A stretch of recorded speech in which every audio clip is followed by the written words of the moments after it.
বিসমিল্লাহির রহমানির রহিম। আসসালামু আলাইকুম। আশা করছি যে যেখানে আছেন সবাই ভালো আছেন, সুস্থ আছেন। আমি পাঠ করে শোনাচ্ছিলাম রাহমাতুল লিল আলামিন বইটি থেকে। বইটি লিখেছেন আল্লামা কাজী মোহাম্মদ সুলাইমান মানসুরপুরি। বইটি বাংলায় অনুবাদ করেছেন প্রফেসর ডক্টর মোহাম্মদ মুজিবুর রহমান। আজকে আমরা ৫৫তম পর্বটি পাঠ করতে যাচ্ছি। গত পর্বগুলিতে আমরা বিভিন্ন প্রতিনিধি দলের নবীজির কাছে আগমন, ইসলাম গ্রহণ, বিভিন্ন রকমের ঘটনা জেনেছি। আজকে আমরা সর্বশেষ প্রতিনিধি দলের ঘটনাটি জানব, নাখআর প্রতিনিধি দল। নাখআর প্রতিনিধি দল ১১ হিজরি সনের মুহররম মাসের মাঝামাঝি সময়ে নবী করিম সাল্লাল্লাহু আলাইহি ওয়াসাল্লামের খিদমতে উপস্থিত হয়েছিলেন। এরপর আর কোনো প্রতিনিধি দল তার খিদমতে হাজির হয়নি। এই প্রতিনিধি দলে ২০০ জন লোক ছিলেন এবং তারা মুআজ ইবনু জাবাল রাদিয়াল্লাহু আনহুর হাতে মুসলিম হয়ে এসেছিলেন।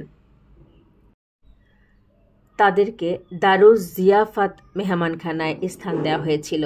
তাদের মধ্যে জারারাহ ইবনু আমর রাদিয়াল্লাহু আনহু নামক একজন লোক ছিলেন।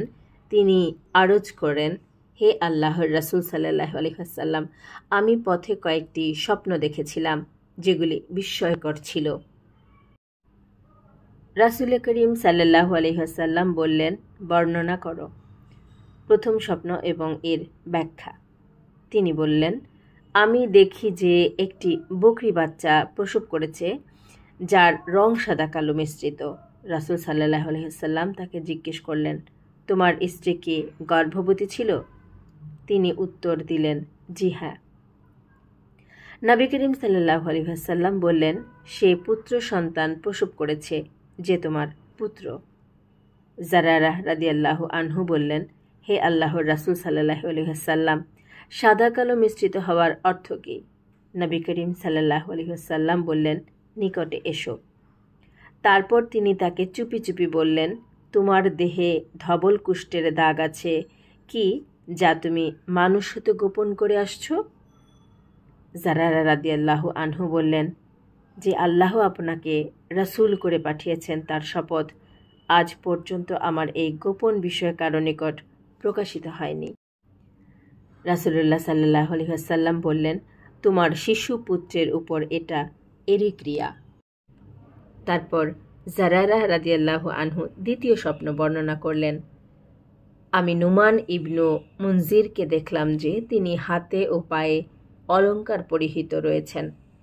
মুহাম্মদ সাল্লাল্লাহু আলাইহি ওয়াসাল্লাম বললেন, এর দ্বারা আরব দেশকে বোঝানো হয়েছে যা এখন সুখ, শান্তি ও সাজসজ্জা লাভ করতে রয়েছে। তৃতীয় স্বপ্নর ব্যাখ্যা জারারা রাদিয়াল্লাহু আনহু আরজ করলেন, আমি এক বৃদ্ধাকে দেখলাম যার কিছু চুল সাদা ও কিছু চুল কালো, যে জমিন হতে বাইরে বের হয়েছে। রাসূলুল্লাহ সাল্লাল্লাহু আলাইহি ওয়াসাল্লাম বললেন, এটা দুনিয়া যে পরিমাণ বাকি রয়েছে।